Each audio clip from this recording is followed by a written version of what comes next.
Hello everyone, welcome to my channel. आज के इस वीडियो में हम डिजिटल सर्किट के बारे में पढ़ेंगे। ये भी एक इम्पॉर्टेंट पॉइंट है, इम्पॉर्टेंट टॉपिक है जेई के पॉइंट ऑफ व्यू से। सो यूजली डिजिटल इलेक्ट्रॉनिक्स में होता क्या है कि जो हमारे डिजिटल सर्किट होते हैं वो दो टाइप के होते हैं, एक कॉम्बिनेशनल और एक सीक्वेंशियल सर्किट होता है।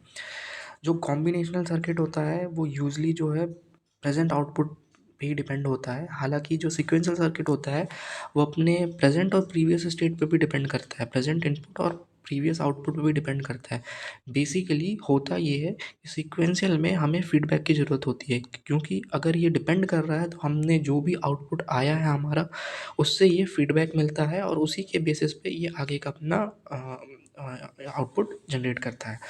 अब सिंस अगर सीक्वेंशियल में हमें फीडबैक देने की ज़रूरत पड़ रही है तो उस फीडबैक को कहीं रखना भी पड़ेगा, स्टोर भी करना पड़ेगा। सो इसीलिए इसमें मेमोरी की भी रिक्वायरमेंट होती है, क्योंकि हमें फीडबैक देना है तो हमें ऑब्वियसली मेमोरी की भी रिक्वायरमेंट होगी। हालांकि कॉम्बिनेशन में कोई मेमोरी की रिक्वायरमेंट नहीं होते। इनके जो यूजुअल एग्जांपल हैं, combinational circuit, half adder, full adder, mux, demux, subtractor, full subtractor, half subtractor, ये होता है। सीक्वेंशियल सर्किट होता है हमारा फ्लिप फ्लॉप, रजिस्टर, काउंटर। और फिर अगर हम देखें कि इनको डिज़ाइन कैसे किया जाता है, तो यूजली जो होता है सबसे बेस्ट तरीका ये होती है इनके ट्रुथ टेबल को कंस्ट्रक्ट करना, इनके इनपुट आउटपुट के बारे में पता करें और ट्रुथ टेबल से हम ट्रुथ टेबल इनकी बनाएं। जब हम ट्रुथ टेबल बनाते हैं तो उसी के बेसिस पे हम फिर लॉजिक लिखते हैं, या तो पीओएस या एसओपी फॉर्म में हम लिखते हैं। और फिर उसको हम मिनिमाइज़ करते हैं। मिनिमाइज़ करने के बाद जो हमारा फाइनल आउटपुट आता है या फाइनल एक्सप्रेशन आता है, वही उसी के बेसिस पे हम जो भी बूलियन एक्सप्रेशन आ रहा है उसी को हम फिर उसको एज अ सर्किट इम्प्लीमेंट करते हैं। तो उसको जब हम सर्किट इम्प्लीमेंट करेंगे तो तो हमें वो एक फाइनल आउटपुट मिलेगा। अब हमारे पास सपोज़ कर लीजिए बाइनरी फॉर्म में हमारे पास जो है नंबर गिवन है। अगर हमें उन्हें ऐड करना है तो हम कैसे करेंगे? ये सबसे पहले उसमें देखते हैं हाफ एडर। अगर हमें बाइनरी को ऐड करना है, फॉर सपोज़ मेरे पास 1 और 1 है इन बाइनरी फॉर्म, 1 1। अगर मुझे ऐड करना है तो क्या होगा? फॉर सपोज़ अगर हम एक समय के लिए सोचें कि वो बाइनरी जो है, जो 1 1 है, वो बाइनरी टर्म में क्या होते? वो 1 ही होते, 1 1 1 ही होते। जब हम 1 1 को इन अ डेसिमल फॉर्म ऐड करते हैं तो क्या बनता है? 2। वो हमें 2 मिलता है। जब हमें 2 मिलता है उसको हम बाइनरी फॉर्म में कैसे लिखते हैं? 1 0 लिखते हैं। सो यहाँ पे भी सेम वही लॉजिक फॉलो होगा कि हमने हमारा जो ये एडर है, हाफ एडर सर्किट है, इसमें हमारे पास जब भी हम सम करते हैं तो उसमें हमें 2 ही कंपोनेंट मिलते हैं। एक सम प्रोडक्ट, एक हमें सम मिलता है और एक जो कैरी चल रहा है वो मिलता है। ये हमारे 2 कंपोनेंट हो जाते हैं जब भी हम एक सम परफ़ॉर्म करते हैं। तो अब जैसे ये हमारा हाफ एडर है, कि हमारा हाफ एडर है। अब अगर हमको इसको इम्प्लीमेंट करना है तो इसकी ट्रुथ टेबल बनाते हैं। ट्रुथ टेबल में हम सारे पॉसिबिलिटीज़ लिख सकते हैं कि ए बी क्या-क्या हो सकता है। तो क्योंकि हम इसे डील कर रहे हैं 2 इनपुट के लिए ही, तो 2 इनपुट के लिए हम डील कर रहे हैं। ये हमारे पास में यहाँ पे जो इसके नंबर ऑफ़ पॉसिबल आउटकम्स होंगे, नंबर ऑफ़ पॉसिबल ट्रुथ जो होंगे टेबल के वो बनेंगे, पॉसिबिलिटीज़ वो 4 की बनेगी हमारे पास, चारों की। ए या तो 0 0 हो सकता है, या तो 1 1 हो सकता है, और बी 0 1 0 1 के फॉर्म में हो सकता है। तो अब हम देखते हैं, जब हमारे पास ए भी 0 है, बी भी 0 है, जब हम 0 0 को ऐड करेंगे तो हमारे पास सम भी 0 ही आएगा। तो हमारा सम में हम यहाँ पे 0 लिख देंगे। कैरी हमारे पास कुछ आया नहीं तो हम उस कैरी को भी 0 रखेंगे। अब जब हमारा ए 0 रहेगा, बी 1 हो गया, 0 + 1 करने पे सम हमारा तो 1 हो जाएगा और कैरी इस पे यहाँ पे कुछ भी नहीं चढ़ेगा। कैरी अभी भी 0 है। अब यहाँ पे ए 1 हो गया, बी 0 हो गया, ए 1 हो गया, बी 0 हो गया, तो इस केस में भी हमारा सम 1 आएगा और कैरी अगेन 0। अब देखते हैं, जब हमारे पास ए भी 1 है, बी भी 1 है, तो 1 1 के केस में जब हम इनको ऐड करेंगे तो हमें 2 मिलेगा, और 2 को मैंने अभी बताया कि हम कैसे लिखते हैं, 1 0 के फॉर्म में लिखते हैं। अब हम 1 0 के फॉर्म में लिखते हैं तो हमें क्या है, सिर्फ सम जो है वो 0 लिखना है और हमारा 1 जो है वो चला जाएगा कैरी में। तो ये हमारा 1 चला गया कैरी के अंदर। जब ये हमारा 1 कैरी में चला गया तो ये हमारी ट्रुथ टेबल फाइनल कंप्लीट हो गई। अब इसके बेसिस पे हम क्या करेंगे, अपना सम और कैरी के ऊपर, ये जो हमारा सम है और कैरी है, इसका क्या हमारा बूलियन एक्सप्रेशन बनेगा, हम वो देखते हैं। तो हम देखेंगे कब हम प्रोडक्ट ऑफ सम के थ्रू करने वाले हैं, और नहीं, सम ऑफ प्रोडक्ट के थ्रू करने वाले हैं। तो हमारा हम वन को देखेंगे। जब हम एसओपी करते हैं तो हम वन को चेक करते हैं कि कहाँ कहाँ वन आ रहा है। तो इस केस में हम अगर अगर हम देखें तो हमारा वन जो है सम के केस में वो यहाँ यहाँ आया। हमारा सम में एक ये वन आया और एक ये वन आया। तो जब हमारा सम का वो बनेगा, सम का जो बन रहा है हमारा, अगर मैं इसको और अच्छे से यहाँ से लिखूँ तो ये सम का ये दो जगह बना। जब ये सम यहाँ पे वन है तो उस केस में हमारा ए जो है जीरो है और बी है वन। जब भी जीरो हो तो उसको कॉम्प्लीमेंट फॉर्म में लिखा जाता है। तो ए बार बी हमने लिख दिया इसके रिगार्डिंग, इस केस के लिए। अब जब दूसरा केस हम देखेंगे, दूसरे केस में हमारा ए वन है, बी जीरो है, तो हम लिखेंगे ए बी बार। तो ये हमारा सम का फाइनल एक्सप्रेशन आ गया जहाँ पे हमें वन मिल रहे थे। तो ये बनता है, ये जो है ये एक्सप्रेशन ए एक्स और बी का एक्सप्रेशन है। तो इससे हमें मिल गया हमारा सम का एक्सप्रेशन, तो मिल गया हमें। सेम हम करेंगे कैरी के लिए। कैरी में सिर्फ यहीं पे वन आ रहा है तो कैरी में वन के इक्विवेलेंट में देख लो कि ये क्या है, तो वन वन है। तो मतलब ए बी दोनों का प्रोडक्ट है खाली सिर्फ। तो अगर दोनों का प्रोडक्ट है तो हमारा कैरी बन गया ए बी। अगर हम देखा जाए, हमें देखें तो हमारे पास ये सिंपली इम्प्लीमेंटेशन ऐसा हुआ कि हमारा सम जो है वो एक्सॉर फॉर्म में है, ए बी का एक्सॉर, और जो कैरी है वो उन दोनों का प्रोडक्ट है। तो इसका जब हम इम्प्लीमेंटेशन करेंगे, क्योंकि ये हमारी फाइनल इक्वेशन आ गई, तो उसका इम्प्लीमेंटेशन ऐसे होगा कि हमें एक एक्सॉर गेट लगेगा और एक एंड गेट लगेगा, उसी से हमारा ये सम बन जाएगा। अब इससे इंपॉर्टेंट क्वेश्चन क्या बनते हैं, इससे इंपॉर्टेंट क्वेश्चन बनते हैं कि हमें कितने नंबर ऑफ गेट रिक्वायरमेंट होगी। अगर हम नैंड गेट को यूज़ करते हैं तो हमें 5 मिनिमम नैंड गेट्स की रिक्वायरमेंट होगी इस सर्किट को इम्प्लीमेंट करने के लिए, और नॉर गेट भी 5 ही लगेंगे हाफ एडर को इम्प्लीमेंट करने। सेम जाता है हाफ सब्ट्रैक्टर के भी केस में, कि उसमें भी हमें 5 ही लगते हैं। अगर हमें मल्टीप्लेक्सर की रिक्वायरमेंट है तो मल्टीप्लेक्सर 3 लगेंगे, डिकोडर हमें 1 लगेगा, 2x1 का डिकोडर और एक और गेट लगेगा, ये आगे हम देखेंगे। तो सेम ये देखिए सब्ट्रैक्टर के केस में हो जाएगा, सब्ट्रैक्ट करने के केस में हो जाएगा। अब हम देखते हैं, जैसे जैसे हमने सम में किया था कि वन को हमने प्लस कर दिया था वन के साथ तो टू हुआ, तो वो हमारा क्या आउटपुट दे रहे थे। अब फॉर सपोज हमें वहाँ पे हमें मिलता है कैरी, बट यहाँ पे हमारे में सम जब हम यूजली परफॉर्म करते हैं, सब्ट्रैक्शन हम यूजली जब परफॉर्म करते हैं तो हम करते क्या, अगर छोटी वैल्यू होती है तो हम उधारी लेते हैं, बोरो लेते हैं, हम आगे वाली डिजिट से हम बोरो लेते हैं।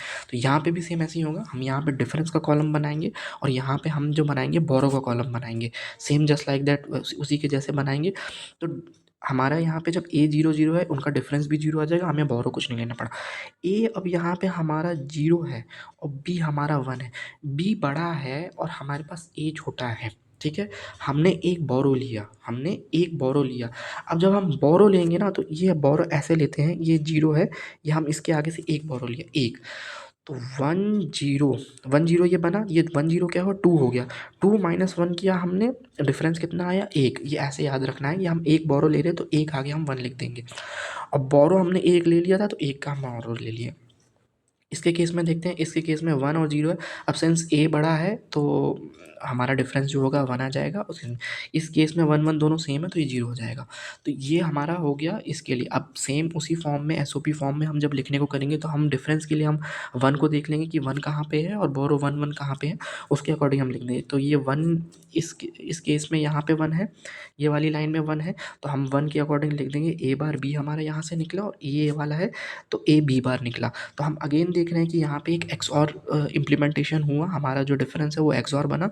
अगर हम बोरो का देखें कि बोरो बोरो में यहाँ पे वन है तो बोरो में हमारा ए बार बी हमारा बन के आ रहा है। तो सेम अगेन वही कहानी कि हमारे पास अब दोनों के एक्सप्रेशन हो गए, तो अब हम उनको इम्प्लीमेंट करेंगे। तो इम्प्लीमेंटेशन जो होता है हमारा वो यूजली हम गेट के थ्रू करते हैं, तो गेट के थ्रू ही हमारा उसका फाइनल टाइम कि हम एक एक्सऑर गेट लगाएंगे और उसी एक्सऑर गेट के दोनों इनपुट से हमारे पास जो होगा बोरो बनेगा। अब अगेन यहाँ पे भी देखिए तो इसमें minimum number of NAND gate की रिक्वायरमेंट होती है वो 5, नॉर गेट 5, मक्स जो होता है हमारे पास 3 लगेंगे और डिकोडर हमारे पास 1 लगेगा, 2x4 का डिकोडर और एक और गेट लगेगा हमें।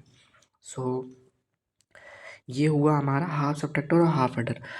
और ये जो हाफ एडर और हाफ सब्ट्रैक्टर होता है तो ये दोनों के हमें जो इनके सम और कैरी है ये हमें आने चाहिए। अगर नहीं आते तो ट्रुथ टेबल से कैसे हमें लेना है निकालना है ये हमें आना चाहिए।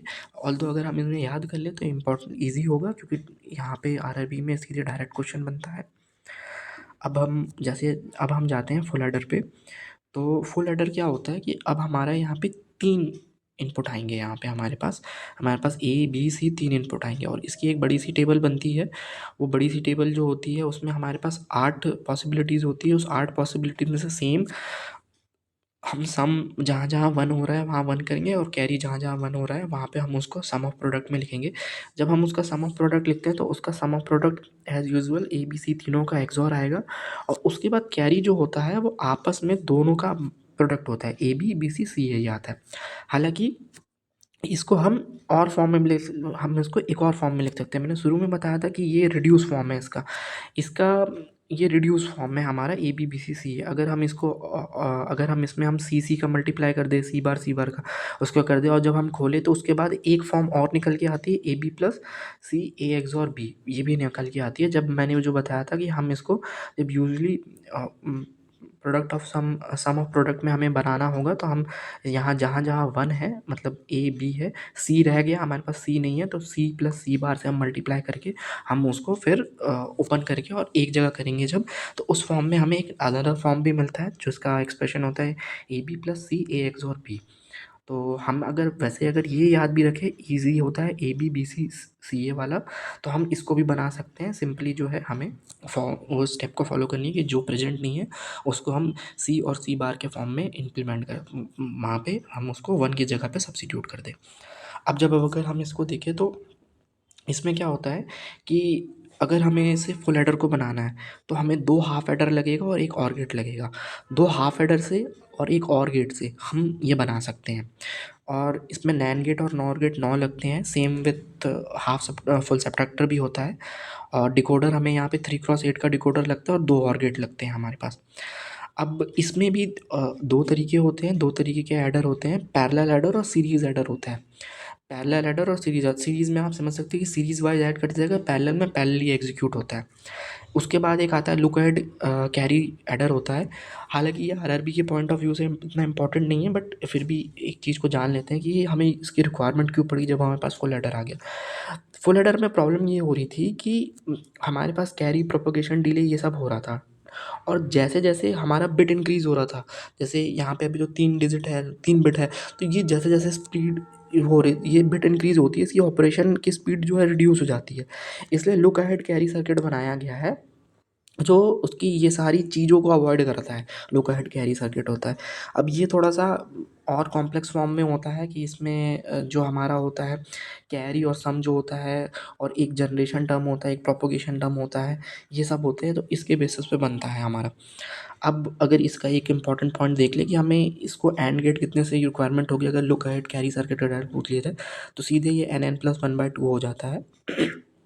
और इसमें total number of OR gate कितने यूज़ होते हैं? एन यूज़ होते हैं। अब हम सिंपली अगर उसका देख लें फुल सब्ट्रैक्टर का, तो फुल सब्ट्रैक्टर में इक्वेशन तो एज़ इट इज़ रहेगी, डिफरेंस की इक्वेशन जो होगी वो एज़ इट इज़ रहेगी ए एक्सॉर बी एक्सॉर सी। जो बोरो होता है वो थोड़ा-सा चेंज हो जाएगा ऑल्दो जो एडर होता है उसमें हम क्या करते हैं कि ए बी, बी सी और ए सी ये लिख देते हैं। यही सेम यहाँ रहेगा बस इसमें यहाँ होता है अपन ने जब फुल सब्ट्रैक्टर देखा था, फुल सब्ट्रैक्टर में ए बार बी आ जाता है उसके बोरो में। यहाँ पे भी सेम वही होगा कि सारे जितनी जगह पे ए प्रेज़ेंट है उस पे बार लग जाएगा। और अगेन वही जो गेट और नॉर गेट है कितने से हम इसको इम्प्लीमेंट कर सकते हैं, 9 गेट से कर सकते हैं। डिकोडर हम एक यूज़ करेंगे 3x8 डिकोडर वाला और उससे इम्प्लीमेंट हो जाएगा। तो ये हमारा फुल एडर और full subtractor, half adder half subtractor हो गया। सो इससे सीधा क्वेश्चन बनता है, इनके सीधे-सीधे जो होते हैं वो इक्वेशन पूछ ली जाती है कि इनके जो डिफरेंस की जो बूलियन एक्सप्रेशन होगा वो क्या होगा और एडर क्या सम का क्या होगा और बोरो का क्या होगा, सीधे यहाँ से बनता है। और वो कैसे कितने हमें गेट्स की रिक्वायरमेंट होगी उनका कन्वर्जन, एक से दूसरे में कन्वर्जन कौन से गेट का कितना रिक्वायरमेंट है। तो ये हमारे हो गए एक सीक्वेंशियल। उसके बाद हमारे पास आता है जो अनदर सॉरी सीक्वेंशियल मैंने बोल दिया, ये हमारी कॉम्बिनेशनल सर्किट है। तो अनदर हमारे पास आता है कंपैरेटर। अब आप इसका जो नाम सजेस्ट कर रहा है वो यही है कि ये कंपैरेटर है, कंपैरिजन करेगा ये। तो अब कंपैरिजन कैसा हो सकता है? कंपैरिजन क्या होगा? कंपैरिजन में हमेशा जो है 3 ही केस बनेगा। ये या तो वो बड़ा होगा, या तो छोटा होगा, या तो बराबर होगा। सो इसमें एक एक क्वेश्चन ये भी बनता है कि जो कंपैरेटर होगा वो कितने भी इनपुट का होगा तो उसका जो आउटपुट होगा वो क्या होगा? तो उसका आउटपुट जो होगा वो 3 ही होगा। या तो बड़ा, या तो छोटा, या तो बराबर। तो अगर हम देखें जैसे ए बी का कंपैरेटर में, ए बी हमारे पास 2 है और इसका अगर हमें लिखना है कि हमारे पास ये क्या बनने वाला है इसका, तो इसका अगर हम देखें तो या तो ए बड़ा होगा बी से, ए बराबर होगा बी से, ए इक्वल या तो ए छोटा होगा बी से। अब अगर हमें इसको देखना है ना, इसको अगर हमें देखना है तो हम ट्रुथ टेबल बनाते हैं, ट्रुथ टेबल से बहुत आसानी से समझ में। अब ए बी 2 इनपुट है, 2 इनपुट के 4 पॉसिबिलिटी होती है, 0 0 0 1 1 0 1 1। अब हम समझते हैं कि ये ट्रुथ टेबल को आपको करना कैसे है। यहाँ ये बोल रहा है कि ए बड़ा है बी से, फर्स्ट एक्स वाली पोजीशन को देखो, एक्स को, तो जो है हमारा ए बड़ा है बी से, तो हमें ये चेक करना होगा ए और बी दोनों 0 0 है, क्या दोनों इक्वल है? हाँ, ये दोनों इक्वल है। जब इक्वल होंगे तो ये कहाँ पे अपना हाई इनपुट शो करेंगे? तो ये हमारा वाई में करेंगे। जब दोनों के दोनों इक्वल है, देखो ये दोनों इक्वल है, तो हमारा ये वाई दे रहा है, एक्स वाई जेड हमने लिख दिया है कि उसके करस्पॉन्डिंग क्या हो, तो हमारा वाई पे हाई हो जाएगा और अदर दोनों एज अ 0 रहेंगे, तो हमारा वाई 1 हो गया।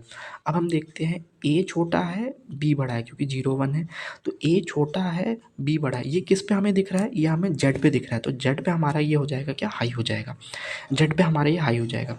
फिर हमें देखना है कि अब ए बड़ा है और बी छोटा है, ये हमारा कहाँ है? ये एक्स पे है, तो एक्स पे हमारा क्या हो जाएगा? हाई हो जाएगा, अदर दोनों 0 हो जाएंगे। और लास्ट अगेन केस दिख रहा है हमारा दोनों बराबर है, जब दोनों बराबर है तो वाई पे 1 हो जाएगा और ये हो जाएगा। अब हमें इसको अगेन एसओपी फॉर्म में लिखना है, तो हमें एक्स के लिए क्या इक्वेशन आएगी, वाई के लिए क्या आएगी क्या? अब एक्स देखो 1 कहाँ कहाँ है, x1 ये यहाँ पे है, x1 ये यहाँ पे है, x1 ये यहाँ पे है, तो x के करस्पॉन्डिंग ए बी देखो, तो x के करस्पॉन्डिंग ए बी क्या है? ए बी बार है, तो ये हमारा x का एक्सप्रेशन आ गया ए बी बार। अब हम y के लिए देखते हैं, y 2 जगह पे 1 हुआ है, एक यहाँ और एक यहाँ हुआ है, तो फर्स्ट केस में ए बार बी बार निकला और सेकंड केस में ए बी निकला। तो अगर हम इसको देखें तो ये होता है, ये हमारा होता है एक्स नॉर गेट होता है, A bar B bar plus A B, तो ये हमारा एक्स नॉर गेट होता है। और जब हम जेड के लिए देखेंगे हमारा, तो जेड हमारा कहाँ पे, एक बार यहाँ पे 1 हुआ है, तो ए बार बी, ये हमारा जेड का इम्प्लीमेंटेशन हो गया। अब अगर हमको इसको सर्किट में बनाना है तो ये यहाँ पे इसका सर्किट इम्प्लीमेंटेशन हो गया, ये हमारा यहाँ पे इसका सर्किट इम्प्लीमेंटेशन हो गया। तो ये कंपैरेटर बना, ये ऐसे ही कंपैरेटर में हम अगर मान लो 5 इनपुट हो, 4 इनपुट कितने भी हो, हमें ऐसे ही बनाना और ऐसे ही सिंपल ट्रुथ टेबल को यूज़ करके हमें इसको करना है। अब जैसे ये हो गया, अब इसके बाद ये के मैप हो गया, हालांकि इसका कोई यहाँ पे रोल नहीं है। अब हम आते हैं मल्टीप्लेक्सर पे। अगेन ये ऑल्सो एक कॉम्बिनेशनल सर्किट है। अब ये क्या होता है ना कि मल्टीप्लेक्सर में क्या होता है कि हमारे पास मल्टीपल इनपुट होंगे, उसके करस्पॉन्डिंग हमें एक आउटपुट मिलेगा। अब वो आउटपुट क्या होगा, उसको कंट्रोल कौन करता है? वो हमारी कंट्रोल लाइन करती है, ये यहाँ पे कंट्रोल लाइन होती है। अब ये कौन सा आउटपुट लाइन पर ट्रांसफ़र होना है इनपुट को, वो हमारा कंट्रोल लाइन और सिलेक्टर लाइन हमारी डिसाइड करती है, ठीक है। और इसका ये देख ले, इसको हम बोलते हैं मैनी टू वन सर्किट भी इसको बोला जाता है, डीमक्स इसका उल्टा होगा, डीमल्टीप्लेक्सर उसका होगा, 1 to मैनी हो जाएगा उसका। और ये हमारा हो गया मल्टीप्लेक्सर। तो मल्टीप्लेक्सर में हमेशा ये याद रखना है कि अगर हमारे पास, फॉर सपोज़ कर लो कि हमारे पास जो ये कंट्रोल लाइन है, ये हमारे पास n है। अगर हमारे पास n number of control lines है तो हमारे पास 2 की पावर n जो होगी इनपुट लाइन होगी। जैसे हमारे पास यहाँ पे 2 हैं तो 2 की पावर 2 4 हमारे पास इनपुट लाइन होगी। वो 4 इनपुट लाइन जो होगी वो फिर हमें आगे जाके क्या कहते हैं, उससे इनपुट मिलेगा। अब अगर इसका टेबल समझना है हमें तो वो कैसा रहेगा वो मैं बताता हूँ। सो इसका मैं टेबल बताता हूँ, मेरे पास यहाँ पे बना हुआ नहीं है नोट्स में, तो मैं यहाँ भी बना देता हूँ। सो हमारे पास क्या है, हमारे पास 2 सिलेक्ट लाइन है, S0 S1, और हमारे पास क्या है, एक इनपुट है Y, सिंपल सा।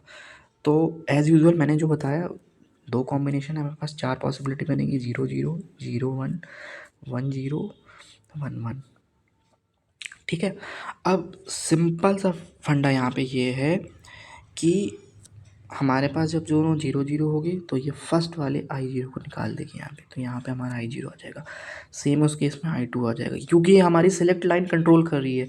4 कॉम्बिनेशन के लिए 4 आउटपुट बनेंगे, तो हर एक कॉम्बिनेशन पे एक को डिसाइड कर दिया गया। तो सॉरी, थोड़ा सा इधर बना देता हूँ, S0 S1 और Y।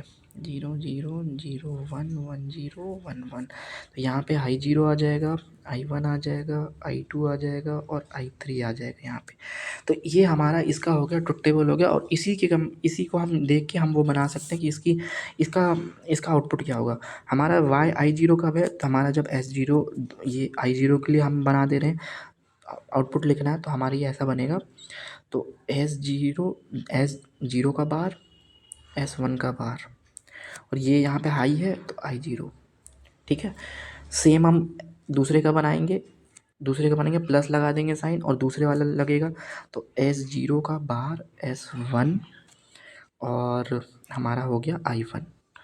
ठीक है, ऐसे ही करके हम सेम बना दें तो इसका ये आउटपुट का इक्वेशन बन गया, और इसको फिर हम इम्प्लीमेंटेशन कर सकते हैं। ठीक है, और इसका जो गेट फॉर्म होता है वो ऐसा होता है कि इसके अंदर एंड गेट होते हैं फॉलोड बाय और गेट होते हैं। एंड गेट और गेट की कॉम्बिनेशन होता है। ये हम इक्वेशन में ही देख सकते हैं कि ये सब एंड हो रहे हैं आपस में, और उसके बाद और गेट लग रहा है। तो ये कॉम्बिनेशन होता है एंड और का, जब इसका हम इम्प्लीमेंटेशन करते हैं। तो ये तो हमारा क्या था कि ये हमारा 4x1 मक्स था। एक 2x1 भी होता है, तो 2x1 में सिर्फ 2 ही इनपुट होंगे। तो 2x1 में 2 इनपुट होंगे तो हमारे पास एक ही सिलेक्ट लाइन होती है। तो जैसे वो जो एक सिलेक्ट लाइन होती है वो मैं बता देता हूँ कि उसका डायग्राम ऐसा होता है। ये हमारा एक सिलेक्ट लाइन हो गई S0 हमारे पास पे, क्योंकि ये S0 एक है तो 2 की पावर 1 हमारे पास 2 इनपुट होंगे। तो 2 इनपुट होंगे तो I0 I1 हो जाएगा, और यहाँ से हमारा Y मिल जाएगा। इसके लिए अगर हमें लिखना है तो S0, तो यहाँ पे सिर्फ 2 ही पॉसिबिलिटी है, 0 1। तो इसके लिए जब 0 होगा तो हमारे पास यहाँ पे I1 आ जाएगा, ये Y जो आउटपुट होगा हमारा I0 आ जाएगा, और यहाँ पे I1 आ जाएगा। इसकी इक्वेशन लिखे तो हमारे पास होगी S0 I1, S0 पे बार और प्लस S0 I1, ये हमारे पास ये आ जाएगी। ये हमारी इसकी इक्वेशन आ गई। तो ये हमारा इसका 2x1 का हमारे पास में इसकी इक्वेशन आ गई। अब अगर जैसे हमें ये मक्स को भी एज हम यूनिवर्सल हम यूज़ कर सकते हैं नॉट गेट बनाने के लिए, एंड और बनाने के लिए। सो ये यहाँ पे इसको कैसे बनाना है, ये इसका यहाँ पे बना हुआ है, आप चाहें तो उसका ले सकते हैं। हालांकि ये सब मुझे नहीं लगता कि इतना डीप में जाके पूछा जाएगा। जो मेन चीज़ पूछी जाएगी वो ये होती है कि इम्प्लीमेंटेशन हमें कैसे करना है। फॉर सपोज़ हमारे पास दिया हुआ है कि हमें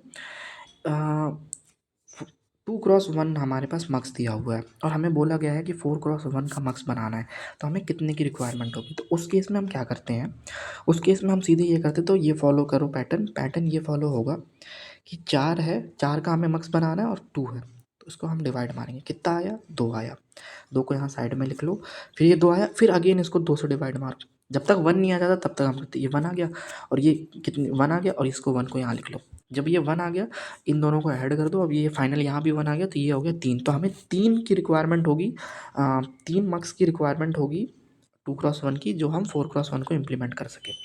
अगर ऐसे जैसे हमें ये बनाना है कि हमारे पास 4x1 का मार्क्स दिया हुआ है, ठीक है, और हमें बोला है कि 16x1 का बनाना है, तो कितने 4x1 की रिक्वायरमेंट होगी। तो अगेन वही चीज़, 16 लिख लिया, उसको 4 से डिवाइड किया अपन ने, कितना आया, 4 आया, 4 को यहाँ लिख लिया साइड में।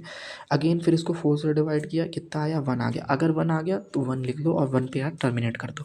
4 + 1 5 हो गया। तो ये हमारा 5 हमें 4x1 की रिक्वायरमेंट होगी, तो हम 16x1 को इम्प्लीमेंट कर लेंगे।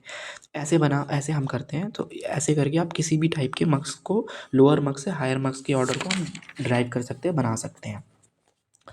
अगेन अब हमारा आता है डी मार्क्स। तो ये तो हमारा एज अ मार्क्स हो गया। अब हम डी मार्क्स को देखते हैं। ये सब कुछ है, हैजार्ड वगैरह होते हैं, ये सिर्फ इसकी आपको डेफिनेशन देखनी है। ऑल्दो ये किसी भी एंगल से इम्पोर्टेंट नहीं है, मेमोरीज हम बाद में पढ़ेंगे, किसी भी एंगल से इम्पोर्टेंट नहीं है। सो अब जैसे हम देखें कि ये डी मार्क्स हो गया। डी मार्क्स इसका जस्ट क्या होता है, अपोजिट होता है। हमारे पास में यहाँ पे एक इनपुट होता है और 4 आउटपुट होते हैं, या मतलब मल्टीपल आउटपुट होते हैं। और अगेन हमारे पास में सिलेक्ट लाइन होती है, वो सिलेक्ट लाइन से हम पता लगाते हैं कि क्या होगा। ये हो गया डी मार्क्स का हो गया। इसका अगेन वैसे ही फॉर्म बनेगा कि सिंस हमारे पास जैसे इसका मैं बताता हूँ, जैसे इसका आगे मैं बताता हूँ कि जैसे हमारे पास में ये S0 एस दिया हुआ है, हमारे पास सिलेक्ट लाइन एक 0 दिया हुआ है और 1 दिया हुआ है, ठीक है। हमारे पास में ये दोनों आउटपुट है, Y0 Y1 आउटपुट है और हमारा इनपुट खाली एक ही है। इनपुट खाली एक ही है, तो हमारा ट्रुथ टेबल कैसा बनेगा, हमारे पास S की कंडीशन आएगी 0 1 और Y1 Y0 हमारे पास, क्योंकि आउटपुट दो है तो दो आउटपुट होंगे। तो अगेन हम फिर वही कॉम्बिनेशन देखेंगे कि जब हमारा 0 रहा तो एक पे हमारा आउटपुट नहीं जाएगा और एक पे हमारा आउटपुट चला जाएगा। ये आई मतलब इनपुट हमारा पास ऑन हो जाएगा आउटपुट पे, और दूसरे केस में इस वाले पे चला जाएगा। तो ये ऐसे करके इसकी बनती है। और अगेन अगर हम इसका वो लिखना चाहें तो Y0 के करस्पॉन्डिंग हम लिख देंगे, Y0 यहाँ पे हाई हुआ है तो उसका करस्पॉन्डिंग एस आई ये बना ये यहाँ पे इसका, और Y1 का हम लिख देंगे कि S हमारे पास में नॉन कॉम्प्लीमेंटेड फॉर्म में है, और Y1 हमारा ये हो गया। ये इन दोनों का देखा जाए आई के साथ में। और फिर ये हमारा हो गया डीमक्स। अगेन डीमक्स को भी हम, जैसे मैंने मक्स का बताया था कि कैसे हायर ऑर्डर में, सेम उसी तरीके से करते हैं, डिवाइड करते जाते हैं और ऐड करते जाते हैं। अब हम आते हैं डिकोडर पे। डिकोडर भी अगेन एक कॉम्बिनेशनल सर्किट है। एक चीज़ और मैंने बताया नहीं था, ये याद रखना कि डीमक्स को जो है हम एक और फॉर्म में बोलते हैं, वन टू मैनी बोलते हैं, वन टू मैनी।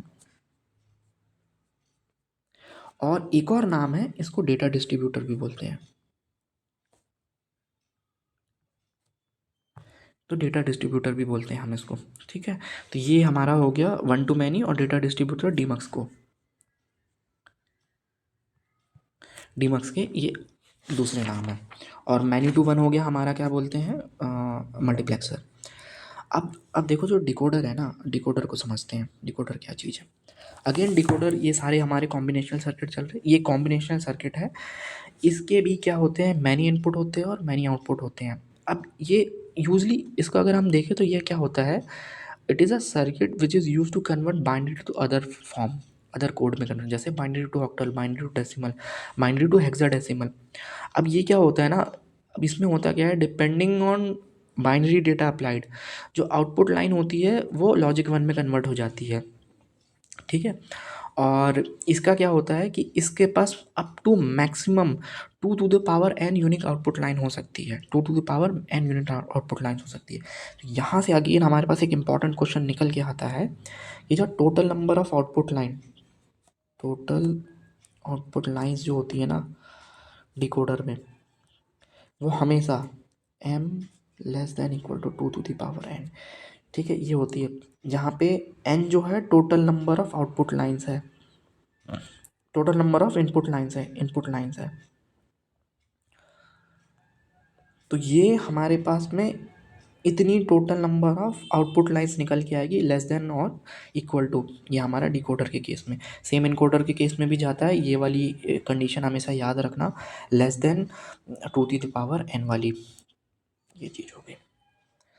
अब इसका इसका जो डिकोडर है उसमें एक हमारे पास में जो ई होता है वो इनेबल होता है, कि वो हमारा कैसे जो है इनेबल पोजीशन पे ही वो हमारा काम करता है, अदरवाइज़ उसके बाद वो काम नहीं करेगा। अगर इनेबल ऑफ है तो हमारा जो डिकोडर होगा वो बिल्कुल ऑफ रहेगा, उसमें कोई इनपुट पास ऑन नहीं होगा। जब इनेबल हाई पे सेट होगा, जब इनेबल ऑन होगा तभी हमारा होगा। तो अब अगर हम इस टेबल में देखें, इनेबल जब हमारा ऑफ कंडीशन में है तो हमारे पास में कुछ भी परफॉर्मेंस नहीं होगी, ए भी नल रहेगा, डोंट केयर कंडीशन में रहेगा, और उस केस में ये सारे जीरो रहेंगे।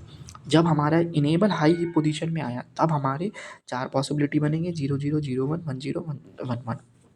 उस केस में क्या होगा, ये किसी भी एक इनपुट लाइन पे हमारा हाई आउटपुट आएगा, तो वो सीक्वेंस वाइज में होगा। पहले केस में 0 0 में Y0 पे आ जाएगा, फिर दूसरे केस में Y1 पे आ जाएगा, तीसरे में Y2 पे आएगा, चौथे में Y3 पे आ जाएगा।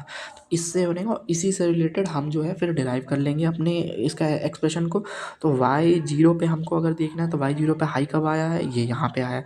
उस केस में Y2 और उस केस में हमारे इनपुट कैसे थे, हमारे इनपुट में E जो था हाई पे था और A और B दोनों लो पे थे। तो हमारा इसका एक्सप्रेशन क्या बनेगा, E हाई पे था तो E ए बी क्योंकि कॉम्प्लीमेंटेड फॉर्म में रहेंगे, इसमें था।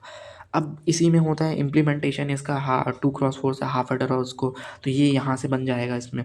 तो ये सब डिफरेंट वो है, जैसे मैंने शुरू में ही बताया था कि हम डिकोडर को भी यूज़ करके जो है हम बना सकते हैं हाफ एडर फुल एडर। तो वो कितने यूज़ होते हैं, कितने लगते हैं, तो वहाँ पे अगेन मैंने बताया था कि हाफ एडर होता है तो हमने 2x1 का जो है हम डिकोडर यूज़ करते हैं और उससे हम अपना हाफ एडर बना लेते हैं। अब ये है ये 3x8 का है। 3x8 का जो है इम्प्लीमेंटेशन ऐसे होता है। ये बाइनरी डिकोडर है। अगेन इसका जो ट्रुथ टेबल बनेगा उसके अकॉर्डिंग बन जाता है। मैं अब लेक्चर ज़्यादा हो रहा है बट मैं फिर भी बता दे रहा हूँ। देखो ये क्योंकि यहाँ पे 7 पॉसिबिलिटी मतलब 8 पॉसिबिलिटी, तो 8 केस बनेंगे। 8 टेबल में पहले वाले में 0 0 रहता है, तो इसलिए ए बार बी बार सी बार आ गया। फिर ऐसे करके हमारा सब चलता जाएगा। इसी में हम इसका सम लिख देंगे। सम कहाँ कहाँ पे हाई आ रहा है वहाँ पे हम लिख देंगे। जो हमारा सम की इक्वेशन आती है ए एक्स और बी एक्स और कैरी वाली, मतलब और वो कैरी याद रखना ये है हमें कि जो हमारा सम और कैरी की जो इक्वेशन आई थी उसी के बेसिस पे हम यहाँ फर्दर इस पे इम्प्लीमेंटेशन कर सकते हैं कि हमको किस लाइन को किससे जोड़ना होगा कि हमारा ये एज अ फुल हेडर काम करना चालू कर दे। और higher order to using lower order, ये अगेन वही सेम कहानी कि हमको इसको डिवाइड करना है और उसमें ऐड करते जाना है, तो ये हो जाएगा। इनकोडर इसका जस्ट अपोजिट होता है। इनकोडर जो होता है हमारा, ये इसका जस्ट अपोजिट होता है। It is use to convert other codes, मतलब अदर कोड्स हैं जो भी दूसरे फॉर्म ऑफ कोड्स हैं उसको ये बाइनरी में कन्वर्ट करते हैं। जैसे octal to binary, hexadecimal to binary, decimal to binary, decimal to BCD हो गया, ठीक है। और इसका एक ये चीज़ है कि इसमें होती है one of the input line high होती है एंड करस्पॉन्डिंग बाइनरी आउटपुट बनता है। एक इनपुट लाइन इसमें उल्टा हो गया क्योंकि यहाँ पे बहुत सारी इनपुट लाइन होगी और करस्पॉन्डिंग हमारे पास आउटपुट होंगे, तो एक इनपुट लाइन यहाँ पे हाई होगी और उसके करस्पॉन्डिंग एक आउटपुट बनेगा हमारा, ठीक है। ये इसका हो गया, इनकोडर का हो गया। इनकोडर की भी सेम वही चीज़ है कहानी, कितने कितने का हमको यूज़ करना है कि क्या होता। आगे ये है डिकोडर में एंड गेट कंटेंस होता है, एंड और गेट का कॉम्बिनेशन होता है। डिमक्स में भी एंड और गेट का कॉम्बिनेशन होता है और इनकोडर में और गेट का कॉम्बिनेशन होता है। सो ये हमने यहाँ पे इनकोडर डिकोडर कर लिया। अब अगर कुछ बचा है अगेन नहीं, तो ये हमारे यहाँ पे जो है कॉम्बिनेशनल सर्किट ख़त्म हुए और ये हमारा एक इम्पॉर्टेंट टॉपिक आज का ख़त्म हो गया। सो इससे रिलेटेड आप सारे क्वेश्चन आप कर सकते हो। जो मैंने तरीका बताया कि कैसे हम ट्रुथ टेबल बनाएंगे, कैसे करेंगे, वो उतना कर लो, ये आपका हो जाएगा। अगर लेक्चर पसंद आया हो तो thank you for watching and please subscribe करें, मेरे को एक मोटिवेशन दीजिए। एंड इसके जो अगले पार्ट हैं वो मैं अपलोड कर दूँगा। Thank you.